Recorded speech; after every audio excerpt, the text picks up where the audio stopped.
ഒരു സാഹചര്യമാണ് താങ്കൾ കാണുന്നത്. ഏതോ കൂടിയേനാ ഞങ്ങളൊരു ഇടവയിലൂടെ നടന്നു. ഋഷക്ക് മൂത്തളകി. ഇപ്പൊ ഇതുവരെ പ്രശ്നമൊക്കെ ആയിരുന്നു. ഋഷക്ക് ആയിട്ടുണ്ട്.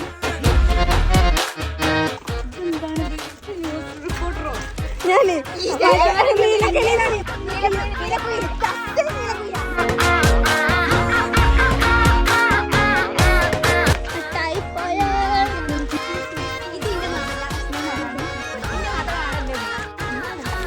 എല്ലാരും അറിഞ്ഞില്ല നമ്മളെ നാടാണെന്നുള്ളത്. ബിഗ് ബോസിന്റെ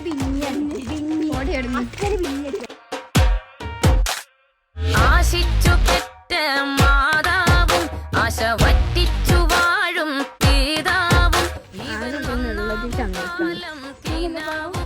കണ്ടത് 2ാം സെമസ്റ്ററിൽ തീർന്നു.